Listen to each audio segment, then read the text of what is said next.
everybody, at the time I was shedding hair, people thought it's just hair, and someone would call up and say, "Oh, I saw your post, but it's just hair.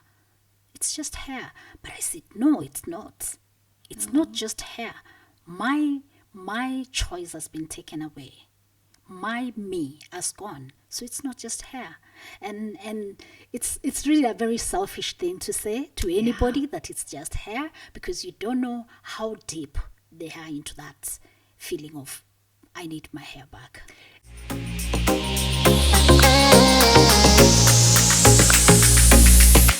Welcome to the Lioness Grotto podcast, a space where we discuss money, wellness, beauty, fashion, entrepreneurship. We look to share stories, empower, encourage as you navigate life as a Black woman, because you need to know you're not alone. We are all in this together as we pursue our limitless selves. In today's podcast, we are going to discuss alopecia, hair and beauty, and how it affects all of us. And joining me is not just an amazing ambassador for alopecia, but also an incredible, beautiful woman who has chosen and to share her story with us and how she has navigated and also empower and encourage others as they're going through this journey. Welcome, Carol. Thank It you. is so good to speak with you. I know I've known you for 10 years, but for me, reading your book, it's also been so eye-opening and so amazingly brave of you. So I'm really honored that you could do this today so we can share this with other women who are struggling. Would you be so kind and tell us who you are as a woman, as a mother, what makes you tick? Thank you for having me here. I'm really humbled. As you've heard, I'm an alopecia ambassador. All I do is talk to people, tell them about my journey, in an effort to encourage them, to empower them, and to look at themselves as beautiful as they are without hair. I'm a mother of two adults, and an entrepreneur in the space of hair and skincare. We run a manufacturing business, and that came about in my search for beauty as an alopecian. That's amazing. So, first of all, can you tell us what is alopecia? Alopecia is just a term that means hair loss. And alopecia, many people will take it as such a big word and, get scared about it. But any abnormal shedding of hair, that is alopecia. Because for me, the first time I ever heard the term was actually in 2005. And I remember going to the dermatologist because I had started noticing these little rings, and I had braids at the time, and rings of hair, and the braids would just basically fall out. And the first time I heard the term, I was so scared. No. And I went, did the research, and I thought I would have to, cut my hair. But funny enough, I started cutting my hair bald in 2000. But yet, at that moment, it was really, really scary. Yeah. So for me, it ended up growing back. Can you talk us, through your personal journey, how it was diagnosed, how it came about, how did you get to know it's alopecia? Had you even heard of alopecia before then? I'd never heard of alopecia before. For me, it was a big term. I didn't know what was happening. And my hair wasn't falling in chunks. It was just a little thinning. I had dreadlocks, very long dreadlocks. It was thinning, and I never saw anything fall off. So it was thinning and extremely thinning. So it wasn't a concern until I started developing skin sores. So my skin was breaking out, and not on the scalp initially, it was any other part of my body. So that triggered me to go and get checked. And I used that opportunity to see a dermatologist for hair as well. And they didn't know what was going on as well, and they kept taking me into unnecessary rounds. So I suggested a cream that I applied for a week. Nothing changed. The hair wasn't getting any better. So the sores got me hospitalized. And that is when enough tests were done. Everything from HIV to cancer to or diabetes, every single test you can think about. And it's at that point they found out that I had an autoimmune disease. And what an autoimmune disease does is, in some cases, you lose hair. And that's how I lost my hair. So is alopecia itself caused by an autoimmune disease, or is it caused by other reasons? Because I've seen, probably hormones, medication, but must you, and yes, it all is agreed, it is your immune system starts Yes. attacking your hair follicles and it falls out. Yeah. But does it necessarily mean everybody with alopecia has an autoimmune disease? Not. Okay. Alopecia is in different types, different forms, caused by different things. Okay. In my case, it's caused by lupus. So I lost my hair because I have lupus. Okay. In some cases, it's stress on your hair. Maybe you're braiding wrong, you don't have protective kind of styling. Or maybe you're on medication that is causing that, including cancer medication. Maybe you have a family history with hair loss, which can cause that as well. And that's what you see, like male pattern balding. The male pattern balding, it's probably hereditary. It's from a family line. And so it's not always caused by disease. It's not always caused by an autoimmune condition, but can be caused by yourself. You Okay. can cause your own hair loss by the kind of hairstyles you choose. Because that's, I think, the one thing a lot of us don't understand. And we, especially when you start losing it, even in patches, and you're really, really scared because you're thinking this is the end of it. But unfortunately, a lot of us actually don't go seek help to find out what's really going on with us. Yes. So how would you, or what was your experience when you started, losing your hair, your self-esteem, how you felt as a woman, how you approached the world? How did that affect you? It wasn't easy. I mean, I have known myself with hair all through my life. And here I am at 40 years of age. I don't have hair anymore. It doesn't feel right. It doesn't feel like me. And basically, you don't feel like yourself anymore. You look at yourself in the mirror and you wonder who this person is. Where did you go? And you forget that you is more than just hair. Right. But then there's also what the society expects. And so that is where the self-esteem just draws away. Because society has told us, as a woman, your beauty is almost viewed to be The your hair. expectations is hair. Exactly. And here you are, you don't have hair, so it's expected there'll be people looking at you as not too beautiful. And so your esteem is drawn along that line. It's not what you feel about yourself wholly, it's also what others look at you and talk about or say about. Did you feel like you wanted to hide? How did you, address that? Because you're feeling a certain way, but you still have to go to work. You don't Yes. feel beautiful. Sure, you feel like you're losing yourself at some point, but you still have to show up as a Yes, mother, yes. as a sister, as a friend, as an employee. We actually had that discussion. At the time I met you, Yes.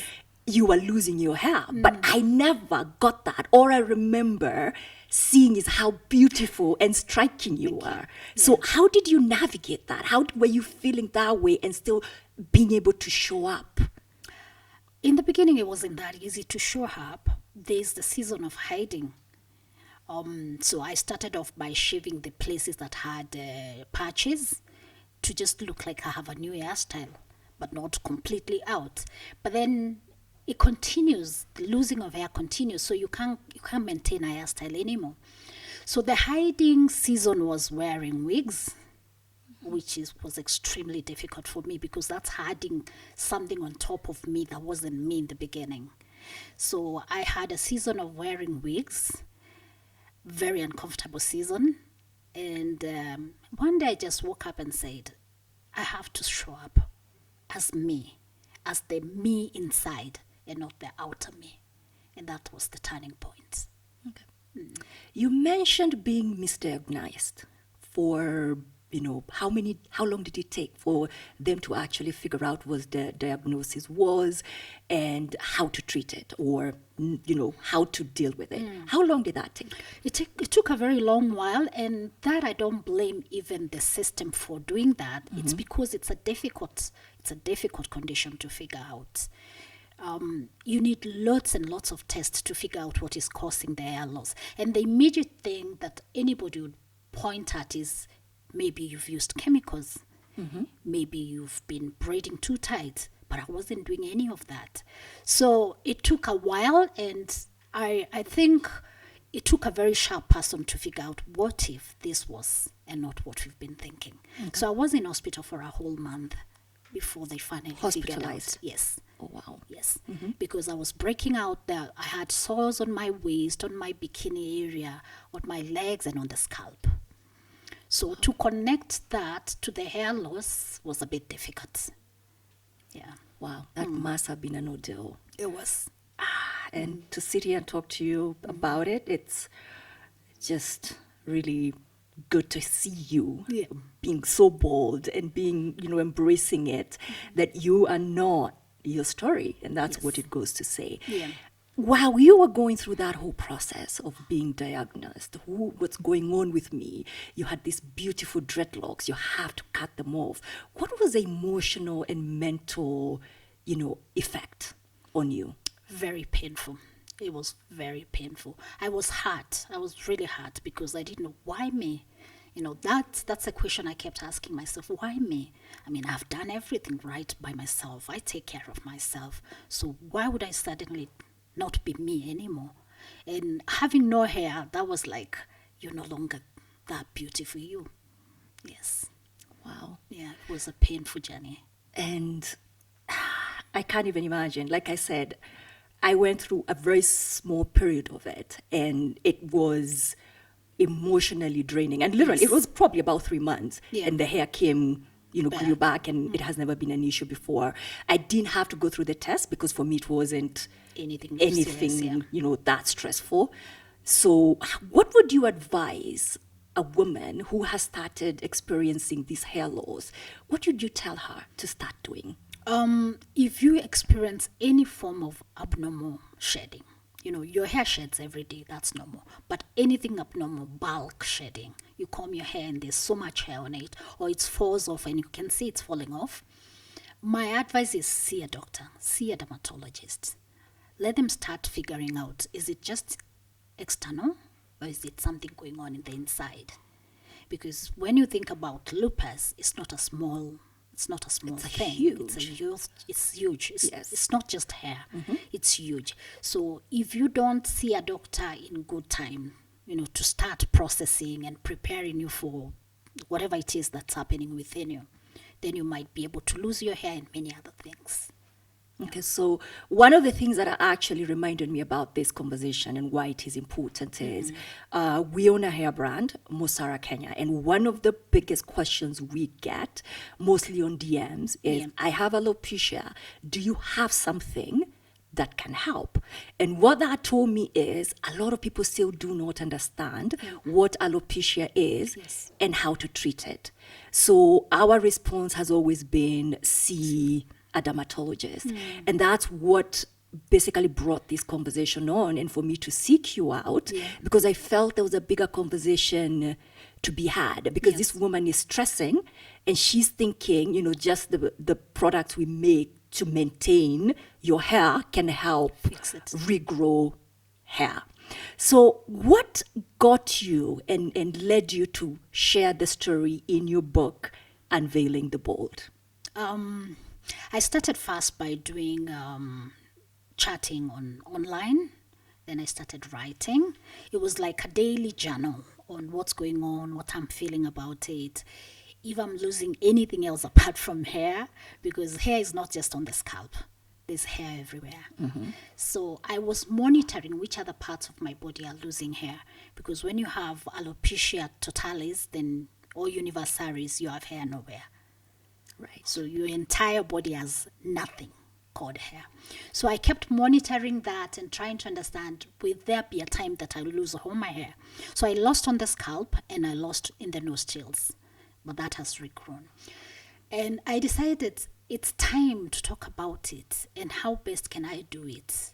My daily conversations with people, it's probably not enough. How about I put it in a book that people can read and see this is my journey? Maybe their own may be different, but you can pick some of the things that I went through on the journey. So it wasn't until I read the book that I actually realized there is different types of alopecia. I thought, it's alopecia. It's just alopecia. one. And I had never actually gone in deeper. Yes, I knew there was a people patches of hair and then it Yes. grows back. I knew there was a complete hair loss like you. But I actually had no idea you could lose hair in other parts of your body. That was completely eye-opening. Yes. Do you mind sharing with us the different types of alopecia and how it manifests? There's alopecia areata, which is what I have. It's patchy. So you have patches of hair growing and patches of places that it doesn't grow. Then you have alopecia totalis, which is completely no hair on your scalp. And then there's alopecia universalis, that's universal, full body, no hair, no eyebrows, no hair, lashes, no fillers on your nose, nothing, zero hair. As I was reading your book, I thought about the loss of hair in your nostrils or your ears. And that, actually, those hairs play a role. They are Yes. filters. Yes. So when I was reading about, your nose, when it was running all the time, and I don't think anyone ever talks about that. So we appreciate you actually coming out to talk about it. So when you wrote the book and women are reading it and reaching out to you, what was the one thing that they appreciate most about the book and the learnings? It's the fact that you're not alone. There's loads and loads of us out there. There's loads of women and men. Actually, there's men as well going through the same stuff. Yeah. And people would think men will be more comfortable because they shave their hair. But no, it's that decision, that part that you can decide for yourself to shave or not to shave. And so for me, people appreciate that I'm talking about it, that it's a common thing with common people, with normal people, and we are out there in the world. And the lessons to learn out of it, and how to also talk to other people who have lost hair.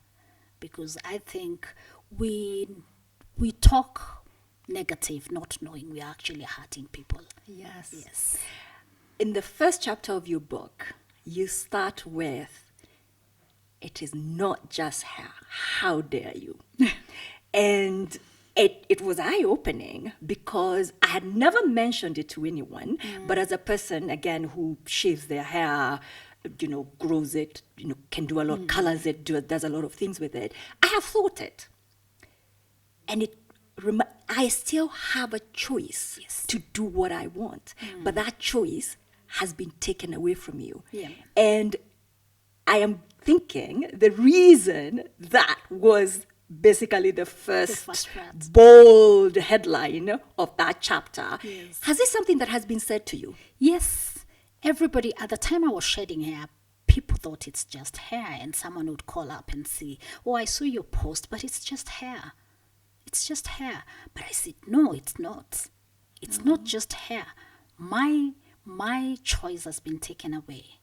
My me has gone. So it's not just hair." And it's really a very selfish thing to say to anybody that it's just hair, because you don't know how deep they are into that feeling of, I need my hair back.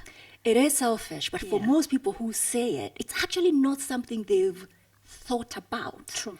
It's not like being said to hurt. No. In their mind, that's what they're really thinking. So that's why I really applaud what you're doing to just educate people to be compassionate. Yes. And to think twice about it and to understand it. So here you are. You start with wigs. I know I read in the book you did the head scarves. Yes. At what point did you just decide, you know what? I'm beautiful as me. My beauty, my identity is not tied to my hair. What was that emotion and your mental space? How did you get there? I think it wasn't just me making the decision. It was the people around me making me feel beautiful. I had a serious support system. My parents, my siblings, my partner, my children. They were such supportive, like anytime I had to cut the remaining hair, they would cheer me on and they'd be so happy about it and tell me how beautiful I looked bald, that my shape of the head actually is good for that. And I mean, those are nice things to tell someone. And I felt, I can actually stay bald, can actually walk like that, and don't care what the world thinks. You mentioned in the book that when you first started having the patches and you thought, what will my father say? And not from the part that he would think, but it's because he loved your hair, Yes. because your hair was so beautiful. And he would even tell anyone that would listen about how beautiful your hair is. How did your father take it when you actually told him that you're losing the hair? I don't think Dad has ever recovered. Wow. And I don't think he will recover. Because to date, the first question he asks, have you seen any signs of growth? Is something sprouting on the, on the patches? And for him, he's living in hope that one day I'll regrow my hair. And it's unfortunate because I don't think I even want it anymore. Yeah. Yeah. So you mentioned your sisters just, holding your hand and walking you through this journey. And one of your sisters is a nutritionist. And you said her help in your nutrition and health into, recovering and not being in the hospital all the time helped. Can you tell us a little bit more about the nutrition part? And the reason I'm asking is a lot of us don't think about nutrition also as part of beauty, hair, skin. So can you talk a little bit more about that? Yeah. What people don't know, it's everything is connected with what goes on into your system. So even if you have, supposing thinking you are very healthy and you're not eating right, then that's a problem. So my sister helped me a lot because she would research on certain foods that I shouldn't be eating, what I should be eating more and what I should be eating less, because with lupus, your immunity is really high. It's on the high side. Right. So you need to manage it so that you're not overdoing and at the same time you're not going under. So she was a big player in that part, and the fact that she knew much more on nutrition.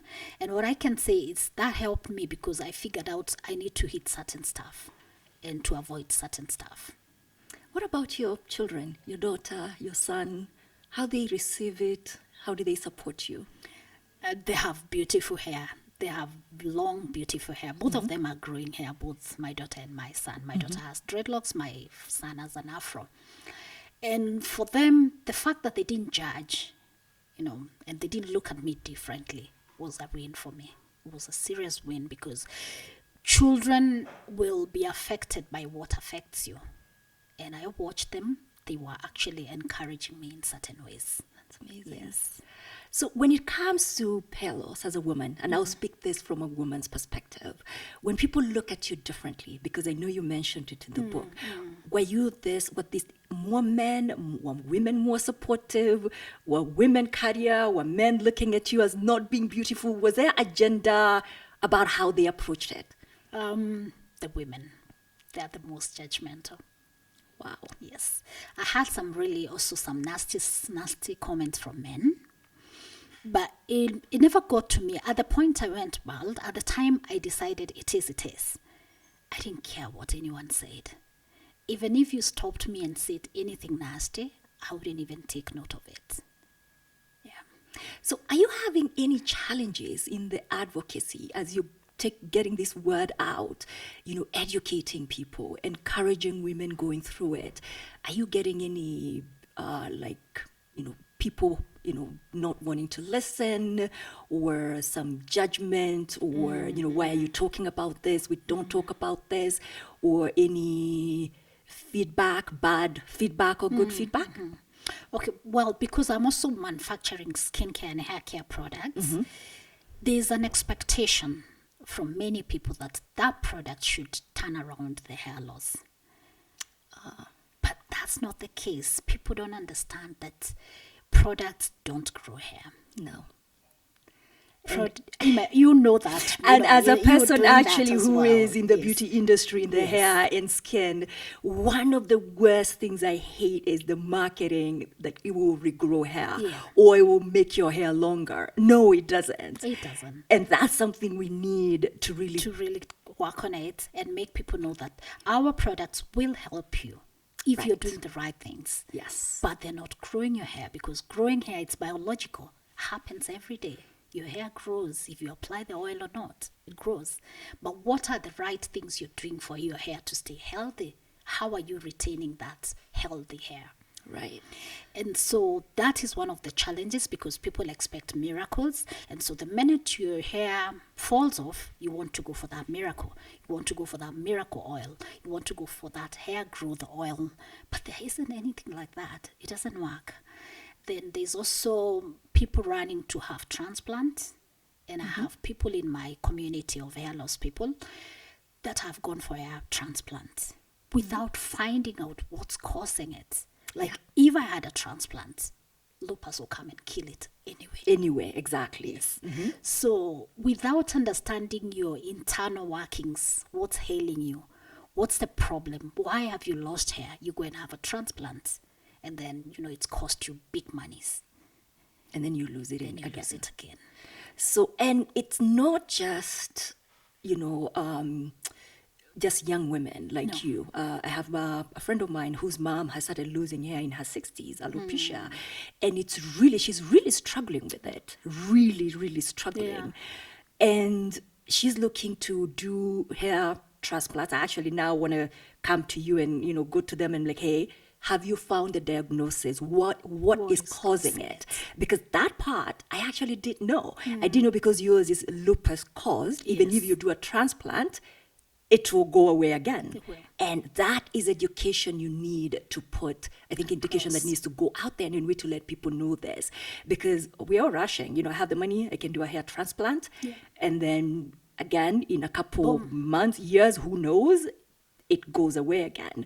So when you're being this advocacy and you're being very vocal about it and you show up your bold, beautiful self, what challenges are you facing? Let's say women who already have alopecia. Do you have any women who are like, why are you being so vocal about it? Does this happen? Yeah, well, sometimes ago, I had people saying, don't make it look like everybody has lost hair. But that's not what I'm doing. No. I'm just talking to those that are losing, or those that have already lost. So it's women again that have a problem with women coming out to talk about certain things. Why do you think that is? Lack of education, lack of knowledge that, yes, it's a disease like any other, or yes, I can quit certain things and maintain proper healthy hair. And people don't want to quit certain things. You want to go to the hairdresser and say, braid every little hair that I have on my scalp, pull everything and make it neat. And that's what kills the hairline. But people don't want to hear that. People don't want to hear that your hairline is affected by what you're doing to it. You're stressing your scalp. Do you think there's also shame around Shame it? as well. Shame as well. Yeah. Not wanting to look that way. And not wanting people to know that you're actually looking that way. Because you're hiding.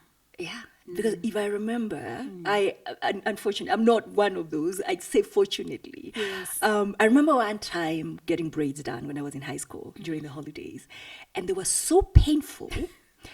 Actually, it wasn't the first time. I had my mother remove them in the middle of the night, and she would.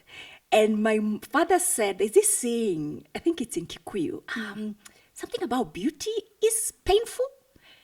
So it was to the point, keep the braids, it's about hair, it's supposed to be, whatever. And even as a little girl growing up, and in Yes. any society you actually grow up in, we're not even talking about Kenya or the African society, it's actually global. Hair is viewed as beauty. So, but now here you are as a woman and you're telling her, like, she's just beautiful without it. Without hair. But have you seen women? I know in the book you talk about there's some women who have completely refused to accept it and embrace it. Yes. But when that woman decides to embrace it, that she is beautiful the way she is. What makes her get there? Is it just one thing, or is it her internal self? Is it her support system? So do you have like some insights where some women are okay with accepting it and some women completely reject accepting it? Yes, they are. Women will accept it, I think, because of what they hear around them or who is around them. The support system is very important. Say, for example, you're a married woman and your husband doesn't like it. You will fear also to go out bald because in your own space, you can't stay without. You don't feel safe. You don't feel safe. Right. So how do you go out there? How do you go out to meet other people if the only person around you doesn't like it? And others will not, because the society has branded them not beautiful, they won't want to look otherwise. So that's why people will wear wigs and scarves and all that. But in my journey, I've told people it is all right. Wear what you like. Yeah. Be what you like. Be comfortable in yourself. If you like to wear a wig, go ahead, do it, because it's about you. And that is amazing because we are all different. We are all not just one thing. And that's why I say about it's in the pursuit of your limitless. So if a wig is what makes you feel good, do it. But what I would say is, and I haven't lost hair, is I think it's important to get to that space that you're wearing a wig not to hide, but because that's what you like. Yes, yes. So I know you do the advocacy. Do you have support groups? We have a support group. Okay. I think we don't do much in the group because we just meet once a year during the Alopecia Awareness Month. But during the course of the days, we talk. If you're experiencing something, we talk. We try and hold each other's hands, hug each other, because it's not an easy journey. And to help people understand that you're not alone. That you have other women and men supporting you. In our group, we have men as well. And it makes it easier for a man to also come out and say that I am bald. It makes it easier for the other men going bald because they see that I'm not alone. There's someone else that is experiencing it as well. So have you, in this support group, have you thought, or do you think it would be helpful to even include, families? Let's say if a woman is, going through hair loss because she doesn't feel safe at home or loved and appreciated, she will have a harder time coming out. Maybe educating families and the people around this, the network. Do you think that would be something helpful? Yeah, very helpful. During our awareness month, we invite the men. They come to join us when we bring in doctors, we bring in dermatologists, we bring in herbalists, to talk to us and tell us ways we can improve even our health. So we invite the men. Some come and some obviously don't come. Yeah. So, and I think it will be very painful for a woman, going through, because the one thing, I cut my hair out, and a lot of times you'll be asked, no one ever asks you, why did you decide to grow your hair or braid your hair or weave your hair? But every time a woman cuts her hair, there's always a question, why did you cut your hair? Yes. What was the decision? What was going on in your life? I'm like, actually, I just decided to cut my hair. Yeah. So, and for a woman who is already experiencing pain and the self-esteem and the loss of her hair, I would think that's a really, really difficult question to answer. So when that question was asked, to you, did you feel some way? Yes. Did you answer it? First, I really like your hairstyle. You look really good in the bald, and it's very courageous for you to just cut your hair. And for any other person, it's courageous, but you have a choice. So someone asking me why I chose to cut my hair, I take it as an opportunity to tell you about alopecia. So that's how I've managed to sail through. That is amazing. So your comments will be converted to a lesson. Yeah. So looking ahead, what do you see in this advocacy for alopecia? How can we make it more well-known, support people going through it, be there for them, stop being so selfish? I know. Yes, what is your aspiration? I think we need to do more educational forums, like what you're doing now, it's an educational forum. We need to do more of that, reach out to people everywhere because this can affect your children, can affect old and young. So the fact that you don't know that it can affect, then that's a problem. So we need to reach out there, not just in books. We can talk, have camps where we are educating people on this thing, have podcasts like we are doing. I think that the more we reach out, the better for people. Okay. Yeah. So, and as we close this amazing conversation, very enlightening and educating, what would you tell a woman out there going through the challenges of hair loss for whatever reason? What advice would you give her? And about her beauty, about her confidence, self-esteem, and showing up to be her limitless self? I'll tell people out there, women and men, you're beautiful inside before the outside. You're beautiful inside. Your hair doesn't count. So if you have hair or you have no hair, you're still beautiful. Go out there boldly. Doesn't have to be with a bald head, but be bold as who you are, as a person inside. Would you advise somebody maybe, because I can believe it's loss in a way, Yeah. some people might go through depression, maybe seeking help, even mentally? Is that something you would maybe recommend for someone if they need it? Yes. Okay. See people that have hair loss, talk to them. That's a one way of, like emptying out all the stress, talking to another person. You could also see someone that can take you through the journey. I'm always available to help anybody going through hair loss. I do that locally and internationally. Anybody that calls me going through the similar journey, I will walk them through and I will hold their hands all through. But then if it's if it's bigger than you are able to handle, it's okay to seek help. It is okay. Yeah. Thank you so much, Carol. It's just, I'm in awe of who you are. So bold, beautiful. We are both bold right now, but Yes. the reasons for our boldness are different. Yeah. And actually for allowing me to see the other side, that mine is a choice, yours is a choice taken away Yes. from you. So thank you so, so much for coming to share your story Thank you. and enlighten and empower other women going through the same thing. Thank you so much for having me. I'm always happy to be here. Thank you so much, Carol. This was Thank you. so amazing. Yes. You're so beautiful. Thank and like I you. said, when I first saw you, I didn't realize you were going through hair loss. All I remember is how striking you were. Thank you. Can't even remember what your hair looked like. I know. I don't know if you had dreadlocks. And I know Yes, we I went had. through a couple of meetings because I'll Yes. come to your To the work a lot. office, yes, Exactly. yes. But I can't remember. All I knew is at some point There's you were someone who bald. sat there. And I actually thought you made the choice Yes. to cut your hair. So thank you so much for listening to us today. We hope in this podcast you learned something about hair loss if you're going through it, or if you're not, how to support someone else that is going through it.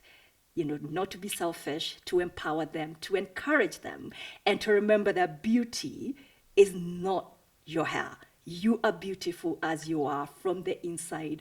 Embrace that. Be limitless.